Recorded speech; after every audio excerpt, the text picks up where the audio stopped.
Hello students, welcome back to Turning Point classes. In this session, I discuss the simplified physics for second year students. Let us start. ಹಿಂದಿನ ಕ್ಲಾಸಲ್ಲಿ properties of charge ಮತ್ತು coulombs ಲಾ ಬಗ್ಗೆ discuss ಮಾಡಿದ್ವಿ. In today's class let us discuss electric field. Electric field ಅಂದರೆ ಏನು? ನಮಗೆ gravitational field ಬಗ್ಗೆ ಗೊತ್ತಿದೆ. ಫಿಸಿಕ್ಸ್ಗೆ ಸಂಬಂಧಪಟ್ಟಿರುವಂಥ ಮ್ಯಾಗ್ನೆಟಿಕ್ ಫೀಲ್ಡ್ ಇನ್ನೊಂದಿದೆ, ಅದು ಗೊತ್ತಿದೆ. ಅದರ ಬಗ್ಗೆ ಫಿಸಿಕ್ಸ್ಗೆ ಸಂಬಂಧಪಡದೇ ಇರುವಂತಹದ್ದು ಪೊಲಿಟಿಕಲ್ ಫೀಲ್ಡ್ ಇದೆ, ಎಜುಕೇಷನ್ ಫೀಲ್ಡ್ ಇದೆ, ಸ್ಪೋರ್ಟ್ಸ್ ಫೀಲ್ಡ್ ಇದೆ, ಬಿಸ್ನೆಸ್ ಫೀಲ್ಡ್ ಇದೆ. ಈ ಥರ ಬೇರೆ ಬೇರೆ ಫೀಲ್ಡ್ ಇದೆ. ಏನು ಫೀಲ್ಡ್ ಅಂದರೆ, ಈಗ ಒಂದು ಬಿಸ್ನೆಸ್ ಫೀಲ್ಡ್ ತೊಗೊಳ್ಳಿ.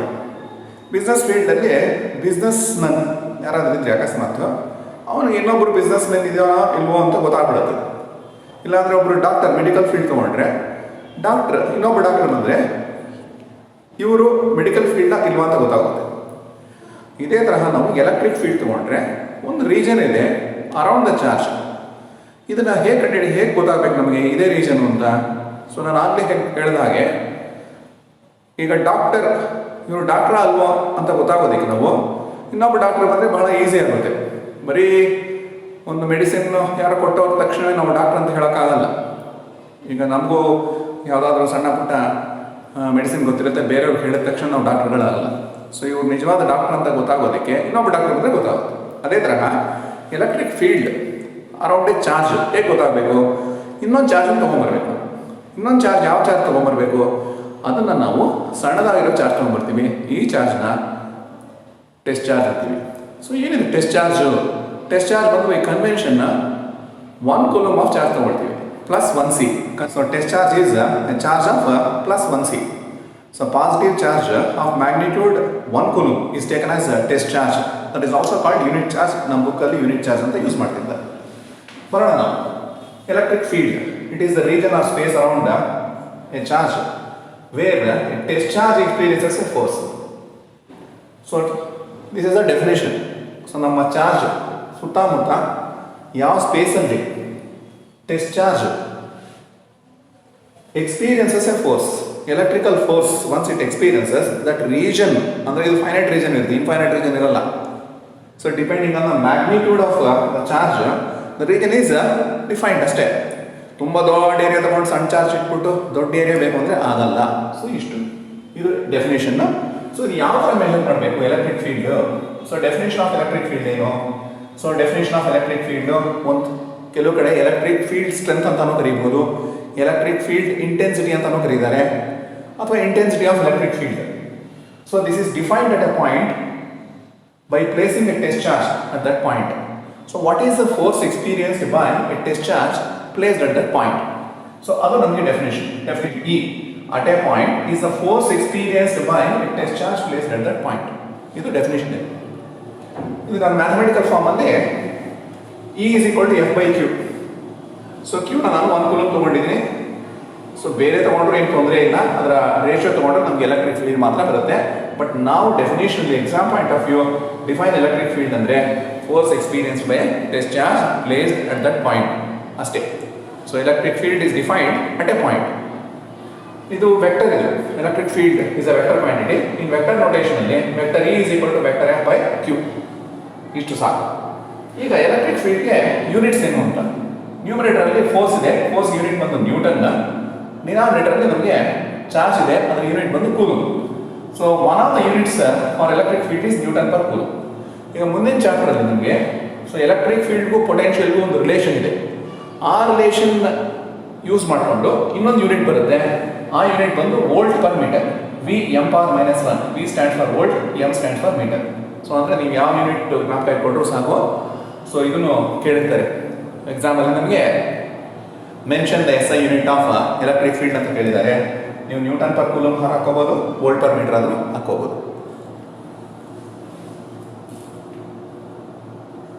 ಈಗ ನೆಕ್ಸ್ಟ್ ನೋಡೋಣ. ಸೊ ಎಲೆಕ್ಟ್ರಿಕ್ ಫೀಲ್ಡ್ ಬಂದು vector quantity, electric field units ಇದೆ ಇಲ್ಲಿ. ಮುಂದೆ ನೋಡೋಣ. ಟೆಸ್ಟ್ ಚಾರ್ಜ್ ನಾನು ಡೆಫಿನೇಷನ್ ಕೊಟ್ಟಿದ್ದೀನಿ. It is a charge of plus 1c, that is called test charge and unit charge. ಈಗ direction of electric field. So so electric field ನಾವು vector ಅಂತ ಹೇಳಿದ್ಮೇಲೆ ಅದಕ್ಕೆ ಮ್ಯಾಗ್ನಿಟ್ಯೂಡು ಡೈರೆಕ್ಷನ್ ಎರಡೂ ಇರೋದ್ರಿಂದ ಅದರ ಡೈರೆಕ್ಷನ್ ಯಾವ ಥರ ಕಂಡುಹಿಡಿಬೇಕು. ಸೊ ನಾವು ಯಾವ ಪ್ಲೇಸಲ್ಲಿ ಎಲೆಕ್ಟ್ರಿಕ್ ಫೀಲ್ಡ್ ಡೈರೆಕ್ಷನ್ ಕಂಡುಹಿಡಿಬೇಕು ಅಲ್ಲೊಂದು ಟೆಸ್ಟ್ ಚಾರ್ಜ್ ಇಡಬೇಕು. ಆ ಟೆಸ್ಟ್ ಚಾರ್ಜ್ ಯಾವ ಡೈರೆಕ್ಷನ್ ಮೂವ್ ಆಗುತ್ತೋ ಅದೇ direction of electric field. So ಯಾವ ಡೈರೆಕ್ಷನಲ್ಲಿ ಟೆಸ್ಟ್ ಚಾರ್ಜ್ ಮೂವ್ ಆಗುತ್ತೋ ಆ ಡೈರೆಕ್ಷನ್ನೇ ಎಲೆಕ್ಟ್ರಿಕ್ ಫೀಲ್ಡ್ ಡೈರೆಕ್ಷನ್ನು. ಸೊ ಇಲ್ಲಿ direction of electric field at a point is the direction along which test charge moves when placed at that point. So ಜ್ಞಾಪಕ ಇಟ್ಕೋಬೇಕು, ಯಾಕಂದ್ರೆ ನಮ್ಮ ಡೆರಿವೇಷನ್ಗಳಲ್ಲಿ ನಾವು ಸುಮ್ಮನೆ ಡೈರೆಕ್ಷನ್ ಹೋಗ್ತಾ ಇರ್ತೀವಿ, ಯಾವ ಥರ ಈ ಡೈರೆಕ್ಷನ್ ಬಂತು ಅಂತ ನಮಗೆ ಸ್ವಲ್ಪ ಐಡಿಯಾ ಇರಬೇಕು, ಅದಕ್ಕೆ ಈ ಪಾಯಿಂಟ್ ಹಾಕಿರೋದು. ಇದಾದಮೇಲೆ ಮುಂದಿನ ಟಾಪಿಕ್ಕು ಎಲೆಕ್ಟ್ರಿಕ್ ಫೀಲ್ಡ್ ಲೈನ್ಸ್ ಅಂತ. ನಾವು ಮ್ಯಾಗ್ನೆಟಿಕ್ ಫೀಲ್ಡ್ ಲೈನ್ಸ್ ಅರ್ಲಿಯರ್ ಸ್ಟ್ಯಾಂಡರ್ಡ್ಸಲ್ಲಿ, ಸೊ 8th 9th 10th ಇದರಲ್ಲಿ magnetic field lines around a magnet ಯಾವ ಥರ ಅಂತ ನಾವು ಓದಿದ್ದೀವಿ. ಇಲ್ಲಾಂದರೆ ನಾವು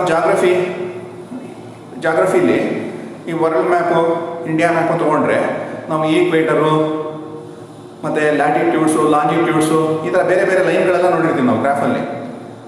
ಅದಕ್ಕೆ ಹೇಗೆ ಲೈನ್ಗಳಿದಾವ ನಿಜವಾಗ್ಲು ಅದಿಲ್ಲ. ಆದರೂ ಯಾಕೆ ಬರೆದಿದ್ದೀವಿ ಅದು ಮುಖ್ಯ. ಯಾಕೆ ಬರೆದಿದ್ದೀವಿ ಅಂದರೆ ನಮಗೆ ಹಲವಾರನ್ನ ಈಸಿಯಾಗಿ ಅರ್ಥ ಮಾಡ್ಕೊಳ್ಳೋಕ್ಕೆ ಆ ಥರ ಲೈನ್ಗಳನ್ನು ಬರೆದಿರ್ತೀವಿ. ಇದು ಡಯಾಗ್ರಮೆಟಿಕ್ ರೆಪ್ರೆಸೆಂಟೇಷನ್, ಪಿಕ್ಟೋರಿಯಲ್ ರೆಪ್ರೆಸೆಂಟೇಷನ್. ಸೊ ಒಂದು ಪಿಕ್ಚರಲ್ಲಿ ನಾವು ಬರೆದ್ರೆ ಈ ಥರ ಎಲ್ಲ ಮೆಮೊರಿ ಚೆನ್ನಾಗಿರುತ್ತೆ, ಅದಕ್ಕೋಸ್ಕರ ಬಂದಿರೋದು. ಇದೇ ತರಹ ಎಲೆಕ್ಟ್ರಿಕ್ ಫೀಲ್ಡ್ ಲೈನ್ಸ್ ಈ ಕಾನ್ಸೆಪ್ಟ್ ಕೊಟ್ಟಿರೋದು ಫ್ಯಾರಡೆ ಅಂತ, ಅಂದರೆ ಮ್ಯಾಗ್ನೆಟಿಕ್ ಫೀಲ್ಡ್ ಲೈನ್ಸ್ಗೂ ಅವರೇ ಕೊಟ್ಟಿರೋದು.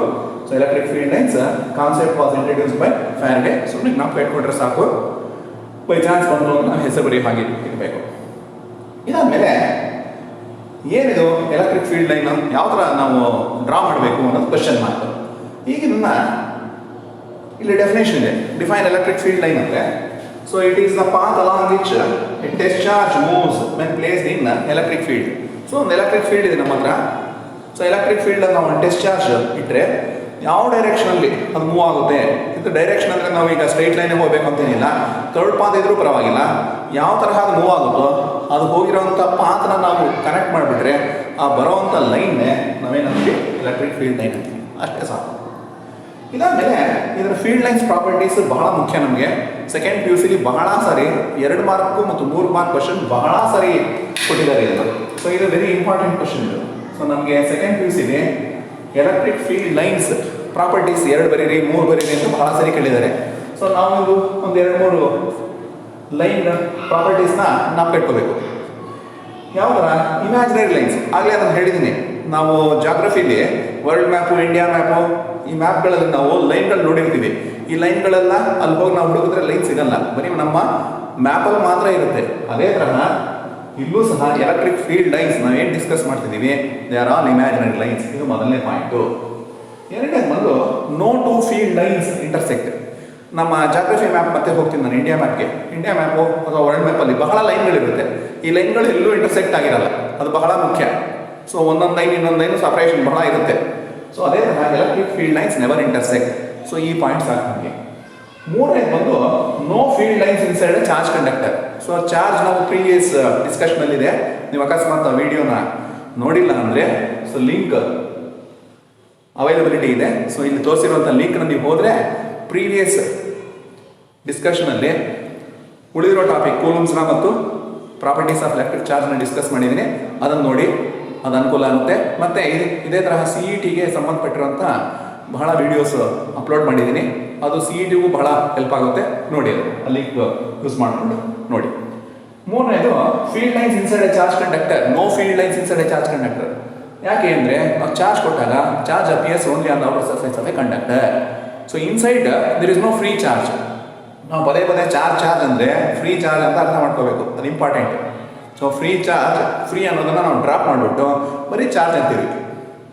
So if no free charge inside a charge conductor, therefore no electric field lines. ನಮಗೆ ರೀಸನ್ ಬೇಕಿಲ್ಲ, no field lines inside a charge conductor ಅಷ್ಟು ನಾವು ಇಟ್ಕೊಂಡ್ಬಿಟ್ರೆ ಸಾಕು.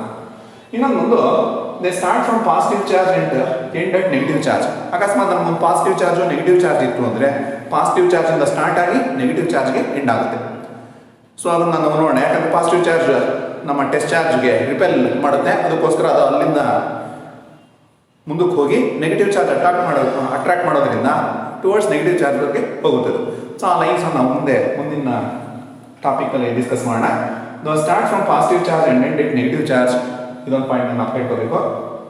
ಮತ್ತೆ field lines are always perpendicular to the surface of a conductor. So ಯಾವುದೋ ಒಂದು surface charge surface ಕೊಟ್ಟಾಗ ಯಾವ ಡೈರೆಕ್ಷನ್ ನಮ್ಗೆ ಫೀಲ್ಡ್ ಲೈನ್ಸ್ ಇರುತ್ತೆ ಅಂದರೆ normal to the surface of a conductor. Normal ಅಂದರೆ ಪರ್ಪೆಂಡಿಕ್ಯುಲರ್. ಸೊ ನಾನು ಇಲ್ಲಿ field lines are always perpendicular to surface of a conductor ಅಂತ ಕೊಟ್ಟಿದ್ದೀನಿ, ಅದನ್ನು ಅಪ್ಡೇಟ್ ಸಾಕು.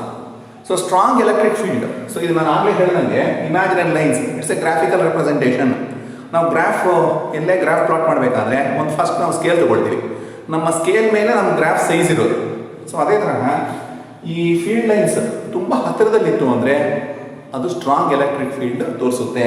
ಈ field lines are wide apart, ತುಂಬ ದೂರ ಇತ್ತು ಅಂದರೆ ಅದು ವೀಕ್ ಎಲೆಕ್ಟ್ರಿಕ್ ಫೀಲ್ಡ್ ತೋರಿಸುತ್ತೆ. ಸೊ ಇದು ನೆಕ್ಸ್ಟ್ ಪಾಯಿಂಟ್. ಇನ್ನೊಂದು tangent drawn to electric field line gives the direction of electric field at that point. ಅಂದರೆ ಸೊ ನಾವು ಎಲೆಕ್ಟ್ರಿಕ್ ಫೀಲ್ಡ್ ಲೈನ್ ಈಗ ಕರೋಡ್ ಪಾತ್ ಇರುತ್ತೆ ಒಂದು ಪಾಯಿಂಟ್. ಸೊ ಯಾವುದೋ ಒಂದು ಪಾಯಿಂಟಲ್ಲಿ ನಾವು ಡೈರೆಕ್ಷನ್ ಆಫ್ ಎಲೆಕ್ಟ್ರಿಕ್ ಫೀಲ್ಡ್ ಬೇಕು, ಏನು ಮಾಡಬೇಕು? ಅಲ್ಲೊಂದು ಟ್ಯಾಂಜೆಂಟ್ ಎಳಿಬೇಕು. ಆ ಟ್ಯಾಂಜೆಂಟ್ ಯಾವ ಡೈರೆಕ್ಷನ್ ತೋರಿಸುತ್ತೋ ಅದೇ ಡೈರೆಕ್ಷನಲ್ಲಿ ನಮ್ಮ ಎಲೆಕ್ಟ್ರಿಕ್ ಫೀಲ್ಡ್ ಇರುತ್ತೆ. ಸೊ ಇದು 7ನೇ ಪಾಯಿಂಟ್. ಇನ್ನೊಂದು ಪಾಯಿಂಟು 8ನೇದು ಫ್ಲಕ್ಸ್ ಆಫ್ ಎ ಸರ್ಫೇಸ್. ಯಾಕಂದರೆ ಇದು ಮುಂದಿನ ಡಿಸ್ಕಷನ್ ನಮಗೆ ಬೇಕಾಗುತ್ತೆ, ಅದಕ್ಕೋಸ್ಕರ ನಾನು ಇಂಟ್ರೊಡ್ಯೂಸ್ ಮಾಡಿದ್ದೀನಿ ಇಲ್ಲಿ ಫ್ಲಕ್ಸ್ ಆಫ್ ಎ ಸರ್ಫೇಸ್ ಅಂತ. ಇದು number of field lines crossing a surface. So total number of field lines. So total number of field lines crossing a surface is equal to flux of surface. So total number of field lines, ನಾನು total include ಮಾಡ್ತೀನಿ ಇಲ್ಲಿ. Total number of field lines crossing a surface is equal to flux of a surface. ಇದೇ ತರಹ ಬೇರೆ properties ಇದೆ. Number of field lines crossing per unit area is equal to electric field. So ಅದೊಂದು point ಇದೆ. ಇನ್ನೂ ಒಂದು point ಇದೆ, in electric field lines are not they do not form close loops. So ಇದು ಒಂದು ಪಾಯಿಂಟ್ ಇದೆ. ಎಲ್ಲ ಪಾಯಿಂಟ್ ನಿಮಗೆ ಬೇಕಿಲ್ಲ. ಈಗ ಸದ್ಯಕ್ಕೆ ನೀವು ಎಕ್ಸಾಮ್ ಪಾಯಿಂಟ್ ಆಫ್ ವ್ಯೂ 3 ಅಥವಾ 4 ಪಾಯಿಂಟ್. ಸೊ 2 ಮಾರ್ಕ್ ಕ್ವೆಶನ್ಗೆ 2 ಬರೋದ್ರೆ ಸಾಕು, 3 ಮಾರ್ಕ್ ಕ್ವೆಶನ್ಗೆ 3 ಪಾಯಿಂಟ್ ಬರೋದೇ ಸಾಕು. ಸೊ ಇಷ್ಟನ್ನು ನೀವು ಜ್ಞಾಪಕ ಇಟ್ಕೊಳ್ಳಿ. ಇಲ್ಲಿ ಕೆಲವು ಪಾಯಿಂಟ್ಸ್ ಕೊಟ್ಟಿದ್ದೀನಿ. ಈ ಪಾಯಿಂಟ್ಸ್ನ ಜ್ಞಾಪಕ ಇಟ್ಕೊಂಡ್ರೆ ಬೆಟರ್ ನಮಗೆ. ಫಸ್ಟ್ ಬಂದು flux of a surface R through A surface ಅಂತ ಕರಿಬಹುದು. Phi is equal to E dot A, vector E dot vector A, that is equal to A cos theta. So theta is the angle between vector E and vector A. So E stands for electric field. So A is a normal area vector to the surface. So illೊಂದು simple diagram ಕೊಟ್ಟಿದ್ದೀನಿ, ಅಷ್ಟು ಸಾಕು. So ಈ relation ಅನ್ನು ಜ್ಞಾಪಕ ಇಟ್ಕೊಂಡ್ಬಿಟ್ರೆ ಸಾಕು. Phi is equal to E dot A, A cos theta, ಅಷ್ಟು ಸಾಕಾಗುತ್ತೆ. ಈಗ ನಮಗೆ ಫ್ಲಕ್ಸ್ಗೆ ಯೂನಿಟ್ ನೋಡೋಣ. ಎಲೆಕ್ಟ್ರಿಕ್ ಫೀಲ್ಡ್ ಯೂನಿಟ್ ಬಂದು ನ್ಯೂಟನ್ ಪರ್ ಕೂಲಮ್, ಏರಿಯಾ ಬಂದು square metre. So newton per coulomb metre square, ಇದು ಒಂದು ಯೂನಿಟ್. ಇನ್ನೊಂದು ಯೂನಿಟ್ ಬಂದು ಎಲೆಕ್ಟ್ರಿಕ್ ಫೀಲ್ಡ್ಗೆ ವೋಲ್ಟ್ ಪರ್ ಮೀಟರ್ ಅಂತ ಕೊಟ್ಟಿದ್ದೀನಿ ಆಗಲೇ. ಸೊ ಇದು ನಮಗೆ ಸೆಕೆಂಡ್ ಚಾಪ್ಟರಲ್ಲಿ ಸಿಗುತ್ತೆ ಈ ಯೂನಿಟು, ಇಂಟು ಸ್ಕ್ವೇರ್ ಮೀಟರ್. ಇದನ್ನು ಸಿಂಪ್ಲಿಫೈ ಮಾಡಿದ್ರೆ ವೋಲ್ಟ್ ಮೀಟರ್ ಬರುತ್ತೆ. ಸೊ ಇದು ಇನ್ನೊಂದು ಯೂನಿಟ್. ಇದನ್ನು ಜ್ಞಾಪಕ ಇಟ್ಕೊಂಡ್ಬಿಟ್ರೆ ಬೆಟರ್ ನಮಗೆ. ನೆಕ್ಸ್ಟ್ ಇನ್ನೊಂದು ಪಾಯಿಂಟಲ್ಲಿ number of electric field lines through a unit area normally. So perpendicular ಡೈರೆಕ್ಷನಲ್ಲಿ ಒಂದು ಸರ್ಫೇಸ್ ತಗೊಂಡು ಪರ್ಪೆಂಡಿಕ್ಯುಲರ್ ಡೈರೆಕ್ಷನಲ್ಲಿ ಎಷ್ಟು ಲೈನ್ಸ್ ಪಾಸ್ ಆಗುತ್ತೆ ಆ ಏರಿಯಾ ಬಂದು 1 square unit. So how many lines pass through a given surface of unit area. So if you calculate that in the normal direction, that gives us electric field. So ಇದೊಂದು point ನಾವು ಕೇಳ್ಕೋಬೇಕು. So electric field is also equal to how many lines are passing through a surface of unit area in the normal direction. So ಈ point ನಮಗೆ CET ಅಲ್ಲಿ 1-2 ಸಾರಿ question ಕೇಳಿದ್ದಾರೆ. So ಇಷ್ಟೊಂದು line ಯಾವುದೋ ಒಂದು ಸರ್ಫೇಸ್ ಆಫ್ ಯೂನಿಟ್ ಏರಿಯಾ ಮುಖಾಂತರ pass ಆಗ್ತಿದೆ, what is electric field ಅಂತ ಕೇಳಿದ್ದಾರೆ.